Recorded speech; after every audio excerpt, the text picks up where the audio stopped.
The former Rivers State Governor, Wike, have finally decided to shift his gaze a little bit though from Rivers State and now to the Federal Capital Territory.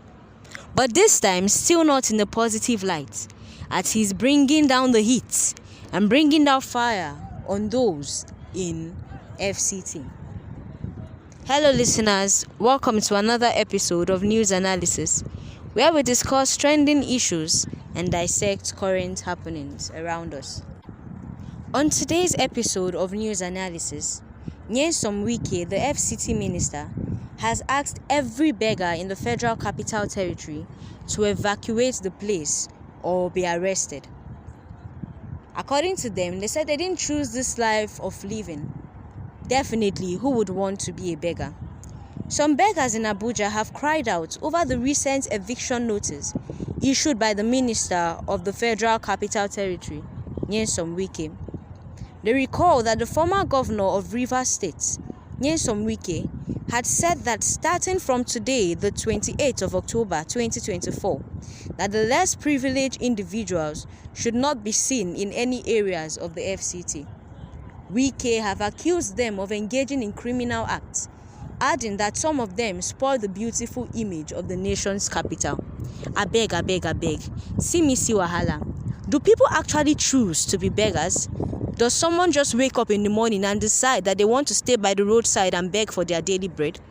If the economic situation in the country was good, if the economic situation in the country favored the people, there would be less numbers of beggars on the streets, and there would be limited numbers of those who are incapable and infidels. He said, "Let me state it clearly that we do not declare war. Abuja is turning into a beggar city. If you know you have a sister or brother who is a beggar, please, from next week, we will take them away. It is embarrassing that people will come in and the first things they see are just beggars on the road."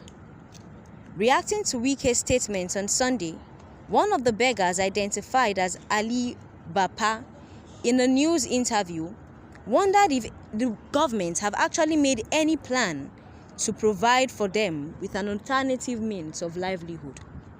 Ali noted that begging was never something he took pleasure in, adding that he hated the discrimination attached to being a beggar in the first place. He said this situation he finds himself in is not something he wanted to happen and is not something that anyone who is alive would want to experience. He said some people see them coming and they run away. In public vehicles, people do not want to associate with them. Nobody wants to sit close to them. They see them as people with plague and people not worth interacting with. He said because he is blind, so many people have neglected him. This same blind beggar has said that he's very good at knitting, but has anyone ever cared to ask? The Nigerian government is not interested in what they have to do, what they can offer, or what they have to say. He said he can knit so well, but no one has ever come to empower him. There was one striking question he asked the FCT minister, however.